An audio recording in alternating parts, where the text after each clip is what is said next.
किन्नर, इन्हें हम कई नामों से जानते हैं, हिजड़ा, छक्का, मीठा, पर असल में ये उनके नाम नहीं है, गाली है। असली शब्द है किन्नर।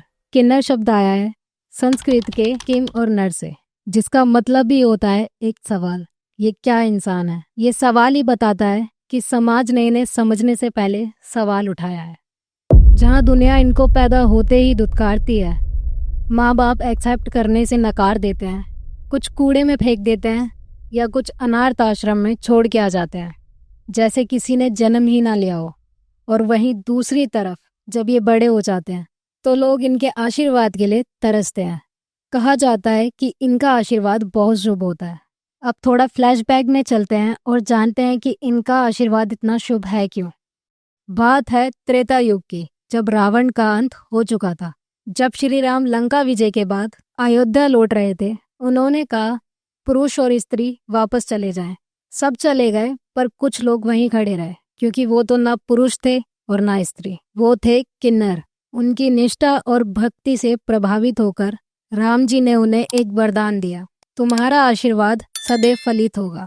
जहाँ तुम आशीर्वाद दोगे वहाँ शुभ घटनाएं होगी। इसलिए आज भी किन्नरों का आशीर्वाद एक शक्ति माना जाता है। शादी, जन्म, गृह प्रवेश, इन सब में आना उनका बहुत शुभ होता है।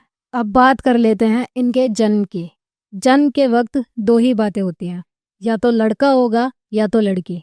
और कभी कभार एक ऐसा जीव जन्म लेता है जो ना लड़का होता है और ना लड़की। अब जरा इस कॉन्सेप्ट को समझ लेते हैं। पेरेंट्स में जो पिता होता है उसमें होता है एक्स एंड वाई क्रोमोसोम्स, वहीं माँ के अंदर होता है डबल एक्स क्रोमोसोम्स। जब एक संतान जन्म लेती है तो उसे दोनों से ही एक एक सेट ऑफ क्रोमोसोम्स मिलता है।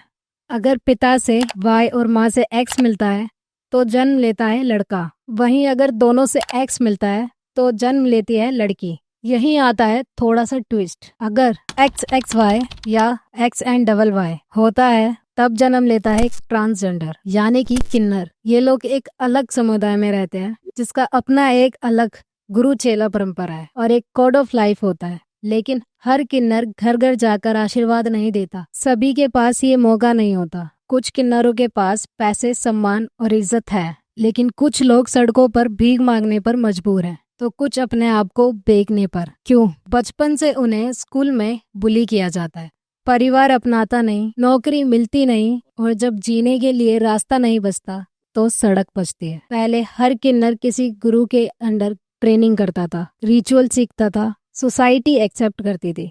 आजकल कई नए किन्नर इस परंपरा से जुड़ नहीं पाते, इस वजह से उन्हें आशीर्वाद देने वाले काम नहीं मिलते, फिर वो मजबूर होते हैं भीख मांगने पर। कई लोग असली किन्नर नहीं होते, वो बस पैसे कमाने के लिए किन्नर का रूप धारण कर लेते हैं। ट्रेन, रेड लाइट, मंदिर, हर जगह पैसों के लिए डराते हैं।